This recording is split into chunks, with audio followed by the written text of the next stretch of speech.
Eastern Europe isn't waiting. With Russia tearing through Ukraine and NATO looking weaker, countries on Putin's doorstep are making a choice: arm up or risk being next. A massive military buildup is already underway, but why now? Who's leading it, and which nations are already in Russia's sights? Let's break it down. We start with why. In a March 8th YouTube video, the German public broadcast service ZDF Heute Nachrichten, or ZDF, explained that Europe is worried about the US. It has every reason to be. Trump and Putin are dissolving old certainties. The future of NATO is at stake, the outlet proclaims, and it isn't wrong. The last couple of months have been a roller coaster in terms of US policy, especially when it comes to the war in Ukraine. Before he came to office, US President Donald Trump proudly proclaimed that he would end the war between Ukraine and Russia in just one day. It's been almost 2 months at this point, and that claim has clearly gone unfulfilled. However, that doesn't mean that America's president hasn't been busy. On February 12th, Trump took an unprecedented step. Reversing nearly 3 years of American policy, Trump picked up the phone and called Vladimir Putin.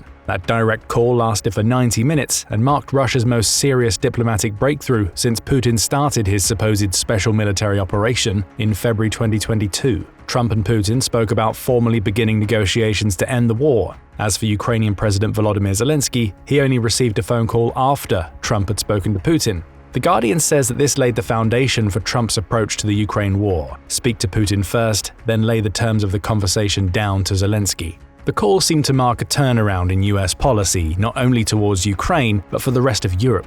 In its immediate aftermath, the US Secretary of Defense Pete Hegseth ruled out any possibility of Ukraine joining NATO. 2 days later, Vice President J.D. Vance used his speaking time at the Munich Defense Conference to ignore Ukraine and go on a savage attack against Europe, accusing the continent of retreating from its most fundamental values. Then came the meeting. On February 18th, delegates from Trump and Putin's camps met in Saudi Arabia to begin talks on a peace deal. No Ukrainian or European diplomats were present, which seemed to send a clear message to the European continent: the US and Russia are going to handle this without you. Following the meeting, Trump seemed to go on the warpath against Zelensky. Trump told Ukraine's leader that he'd had chances to make a deal with Putin many times over the previous 3 years. Trump also branded Zelensky a dictator and accused him of stifling elections by keeping Ukraine under martial law. America's seemingly pro-Russian stance was affirmed on February 24th, when the US voted against a United Nations resolution condemning Russia's invasion of Ukraine. That marked the first time since Putin invaded that the US voted against a resolution that backed Ukraine. 4 days later, Trump and Zelensky met at the White House for the first time. The meeting was explosive, with Trump and Vance sending constant jabs towards Zelensky as Ukraine's president fired back. The immediate aftermath saw the Trump administration suspend US military aid and prevent its European allies from sharing intelligence with Ukraine. Is it any wonder that the rest of Europe is worried? In a single month, America's policy toward Russia seemed to do an about-face. Once Russia's greatest enemy, the US now seemed to be cooperating with Putin to bring about a form of peace that would benefit Russia and harm Ukraine. There's been another turnaround since then. On March 12th, delegates from Trump and Zelensky's camps met in Saudi Arabia. They emerged with an agreement on a 30-day ceasefire that would see both sides in the Ukraine conflict suspend all land, air, and sea operations. The US reinstituted its military aid and intelligence sharing to Ukraine, signaling that it may now be on Ukraine's side.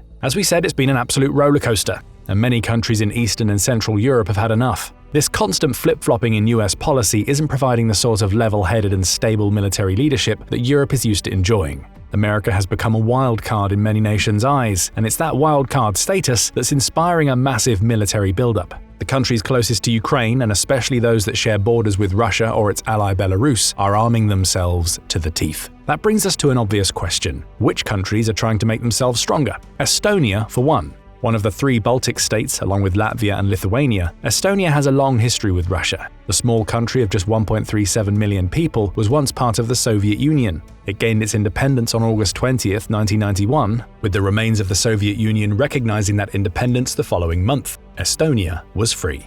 Now it worries that Russia intends to target it next if Putin is successful in Ukraine. In Estonia, Russia has long been seen as an imperial aggressor that wants to retake Estonia under Putin. That's why America's recent actions have been a wake-up call to the nation. It already threw its support behind Ukraine, but with American policy seeming to change on a nearly daily basis, Estonia knows it needs to do more to defend itself. Right now it isn't ready. According to Global Firepower, or GBF, which ranks 145 military nations annually based on over 60 factors, Estonia has the 107th most powerful military in the world. That's a long way behind Russia, and it should come as no surprise. The tiny nation has a military with just 7,700 active personnel, though it also has 78,800 reserves, upon which it can call if it faces a Russian threat. Estonia also has 10,000 paramilitary forces, which are essentially militias and similar groups that are independent of the country's main military but typically act in support of their country. Estonia's tiny air force contains just 5 aircraft, most of which are helicopters, and it has a tiny 1,685 military vehicles. The country's navy isn't much better, with just 8 assets, 4 mine warfare ships and 4 patrol vessels.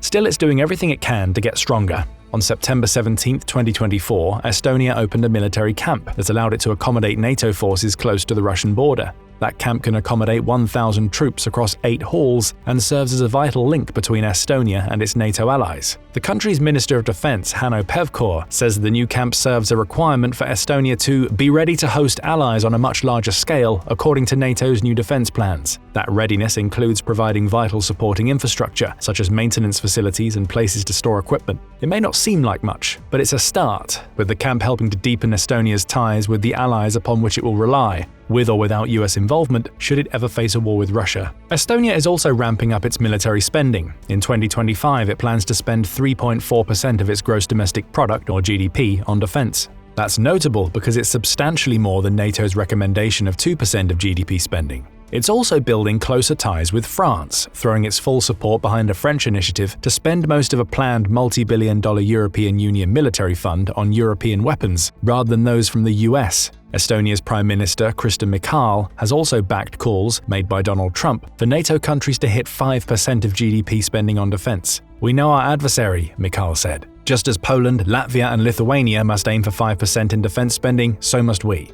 The messages coming out of Estonia are clear. We believe Russia is planning to invade, and we're no longer sure we can rely on US support. Still, it won't be enough. It can't be, with Estonia being such a small nation in comparison to Russia. Moscow's military dwarfs Estonia's much weaker force. However, Russia will face more than an Estonian military buildup if it invades. There are already more paramilitary and resistance groups forming in the country that are willing to stand against Putin even if he overruns Estonia. ZDF spoke to a woman named Ingrid Nielsen, who's part of one of these groups. She sees Russia as a major threat and wants to be part of any resistance that forms if Putin chooses to attack her country. That's why she joined an Estonia civil resistance group in the wake of Putin's Ukraine invasion. "The first news was so shocking that it took me several months to think about what would happen if something like that happened in Estonia," Nielsen tells ZDF. "Then my decision was quite clear." People like Nielsen are worried. To her, NATO, with Trump as US president, isn't what it used to be. "NATO has changed considerably in the last half year," she says. "There has been a kind of reality shock that it's not the only solution, but I also know that people's will to defend themselves is very strong, even on an individual level," she adds, before concluding with a chilling message. "Every bush shoots, that is the motto of the Estonian military." Estonia may not be the most powerful threat that Putin will face if he sets his sights beyond Ukraine, but that motto, coupled with Estonia's military buildup, demonstrates that he won't be dealing with an easy battle. And things will only get harder for Putin if he turns his attention to another former member of the Soviet Union, Poland. Like Estonia, Poland views Russia as a looming threat to its sovereignty. It's especially concerned because of what's known as the Suwalki Gap. Nestled along the borders of Poland and Lithuania, this 62-mile stretch of land is sometimes referred to as the most dangerous place on Earth. Why? It also has Belarus, which is one of Putin's closest allies, on its eastern border, and the Russian exclave of Kaliningrad to its west. Politico says that the Suwalki Gap would likely be one of the first regions that hosted fighting if Russia goes to war with NATO, meaning Poland knows that it needs to be prepared. And it is. Over the last few years, Poland has slowly transformed its military into one of the strongest that Europe has to offer. GFP now ranks it as the 21st strongest nation on the planet, and it's far more ready to take on the might of Russia's military than Estonia. Poland's army currently has 202,100 active personnel, along with 350,000 reserves and 50,000 paramilitary forces, to create a total manpower pool of a little over 600,000. That's still smaller than the 1.3 million soldiers Russia would bring to a fight, but it's a strong enough force to hold off an invasion for months or even years, while Poland's allies figure out what to do next. Poland has also been investing in its air force, which now has 479 assets, including 59 fighter jets and 44 attack-type aircraft. It has 614 tanks, over 23,000 military vehicles and 677 units of self-propelled artillery, which is the 7th most in the world. Plus, its navy is growing. Right now, it has 62 assets, including 2 frigates, a pair of corvettes, and 26 mine warfare vessels. All of this comes as the result of substantial investment into the country's military to ensure it's prepared for a Russian invasion, and more is coming. On February 5th, Poland's President Andrzej Duda announced that his country plans to spend 4.7% of its GDP on defense in 2025. That amounts to around $32.5 billion, but more importantly, it makes Poland the highest defense spender in NATO based on GDP. It's also a 0.6% increase over the 4.1% of GDP that Poland spent in 2024. "We have a permanent, strong American anti-missile base in Poland," Duda said when making the announcement. "And we are continuing with the purchases of the most modern equipment for the Polish army." Poland's Prime Minister Donald Tusk has also privately agreed that Europe needs to spend more on its defense, according to Euronews. The European Union Commission says that the continent needs to invest at least $541 billion into defense over the next decade. If Poland maintains its current rate of military expenditure, it'll account for close to 60% of that investment alone. Much of that money is being plowed into what Poland calls the East Shield. Lying across the borders that Poland and the Baltic states share with Russia and Belarus, the East Shield is an array of border defenses designed to slow down any incoming hostile forces. Construction began on the initiative in November 2024, and it's believed the full project will cost Poland around $2.55 billion. The East Shield program involves the construction of a full network of fortifications, which includes anti-tank barriers such as tetrapods and dragon's teeth. These defenses will add to the 116-mile and 18-foot-high fence Poland built along its border with Belarus in 2022.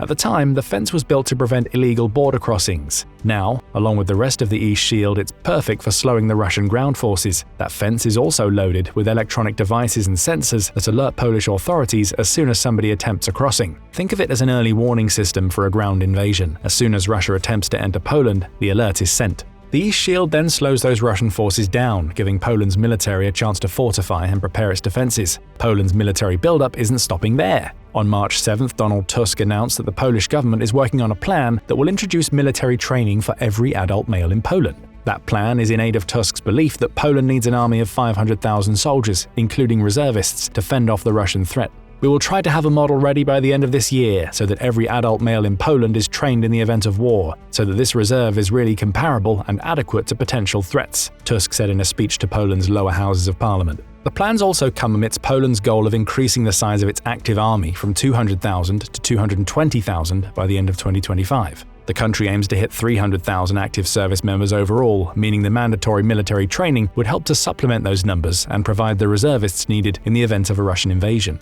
Tusk has also backed Poland's withdrawal from the Ottawa Convention. This landmark treaty prohibits the use of anti-personnel landmines in conflict. Tusk is also considering Poland's withdrawal from the Dublin Convention, which places a similar ban on cluster munitions. Tusk's reasons are clear. "Let's face it, it's not something nice, nothing pleasant. We know that very well," says Poland's Prime Minister. "The problem is that in our environment, those we may be afraid of or those who are at war, they all have it." In other words, Russia is using anti-personnel mines and cluster munitions in Ukraine, so it's only fair that Poland fights fire with fire. Add to all of this Poland's efforts to gain access to nuclear weapons, likely working alongside France and the UK, and you get a nation that's building up its military because it sees a threat on the horizon. Finally, much like we see in Estonia, everyday Polish people are joining organizations that exist to resist Russia. These people include a historian named Miłosz Gierski. Speaking to ZDF, Gierski says that he joined a team of Polish volunteer medics when Russia invaded Ukraine. He's already been to the front lines of the Ukraine war multiple times, and he believes that a Russian assault on Poland or the Baltic states is inevitable. At some point, he says when speaking to ZDF, Russians don't think rationally. For them, their actions consist in the fact that they have to expand their empire, and indeed violently. For them, only power counts, and violence is what matters. That quote sheds light on why Poland and Estonia are building up their militaries. They don't want to fight. However, they believe there's no reasoning with Putin. They see Russia's leader as a man hell-bent on building an empire, and with America's repeated policy reversals also potentially weakening the collective threat that NATO poses to Putin, both nations want to be ready if they're forced into a fight. Not all countries in Eastern and Central Europe are able to build up in the same way. Take Georgia as an example. According to ZDF, Russia has occupied around 20% of that country since Putin started his 2008 war with the nation. It's also dealing with the influence wielded by a man named Bidzina Ivashnishvili. One of Georgia's wealthiest men, Ivashnishvili is an oligarch who has used his influence to guide Georgia away from the West. Thus, he creates a perfect atmosphere for Putin to expand his and Russia's influence in the small nation. There are elements of resistance in Georgia. ZDF spoke to one person who created a knowledge cafe. Her goal was to create a place where people could share ideas and escape the rampant Russian propaganda flooding into Georgia. That cafe was built with help from U.S. aid, which helped the group's founders organize fundraising campaigns for several months. The cafe has since been closed. U.S. aid no longer helps. And as for the founder, Nana Bagalishvili, she's now classified as an enemy of the state of Georgia. No military buildup is possible for Georgia while Russian influence still exists. Moldova finds itself in a similar situation. Russia's influence is spreading through propaganda and bribery in the country. For instance, ahead of the country's October 2024 elections, Russia began sending people into the country carrying cash. Sums of up to $7,500 were in those people's pockets, with the money having a singular purpose: buying votes for the candidates that Russia favored. Russia was attempting to oust Maia Sandu, who was the president at the time and was running for re-election on a pro-European ticket. Russia failed and Sandu achieved re-election. Right now, there are thousands of Russian soldiers stationed at Transnistria, which is a breakaway state that is officially recognized as part of Moldova but faces increasing Russian influence. Like Georgia, Moldova also faces issues related to Trump cutting U.S. aid funding. For instance, teams in Moldova that oversee the country's elections are being forced to send people home because the money has run out. Again, that creates the perfect situation for Putin to expand his influence in a country he wants to control. Therein lies the key behind Eastern Europe's military buildup: control.